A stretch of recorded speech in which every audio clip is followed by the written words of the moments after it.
Айтбекова сатылгыла. Коронавирус учурунда жоготкон балдарыңарды унутуп сатылгыла.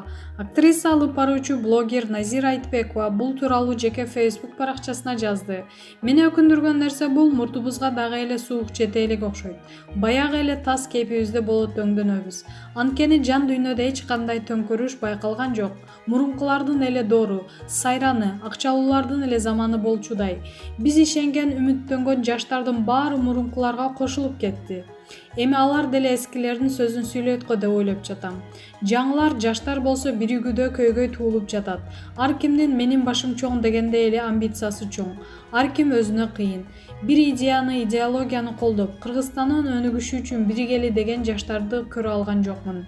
Биздин жан дүйнөбүз даяр эмес окшойт. Айыл жергесине паспорт чогултуп жүрүшөт.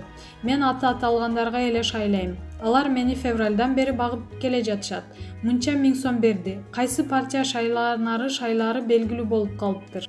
Биз бүгүн кандай бийлик күтсөк, биз ошого татыктуубуз. Демек жан дүйнөбүз ошондо калып жатат. Үмүт жок негедир. Сатылгыла. Кече коронавирус учурунда жоготкон балдарыңарды унутуп сатылгыла. Апрелдеги окко учкан балдарыңардын сөөгүн тебелеп сатылгыла. Дагы 5 жыл эзилгиле. Татыктуубуз. Маалымат булагы Аргумент Чекит KG. Урмат Усенов менен Бекборбиев Мекеним Кыргызстан партиясы менен шайлоого аттанабы? Бүгүн Мекеним Кыргызстан саясий партиясынын съезди өттү. Анда партиянын мүчөлөрү жана аларды колдогон аттуу баштуу жарандар да катышты.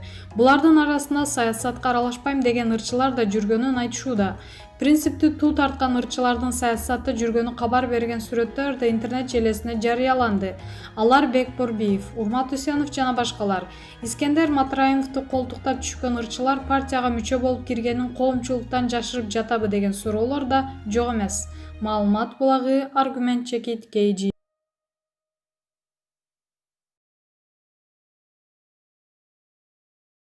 Алтынай Нарбаева сериалга тартылууда. Кыргыз Республикасынын эмгек сиңирген артист Алтынай Нарбаева телесериалга тартылып жатат. Экинчи жолу өзүн актриса катары сынап жаткан ырчыга байланыштык.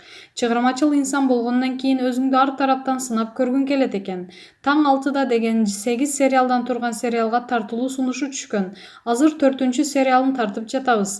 Азырынча оң же терс каармандын ролун аткарып жатканын айтпай турайын деп чечтим. Буга чейин режиссер Ырыс Жомартованын тасмасына тартылгам. Ага чейин да сунуш түшкөн. Бирок ал роль жан дүйнөмө туура келбегендиктен баш тарткам. Тасма тартуу оңой иш эмес экен. Таң аткандан түнгө чейин тартылып жатабыз. Буйруса жакшы сериал болот деп ишенем. Маалымат булагы Супер Чекит KG.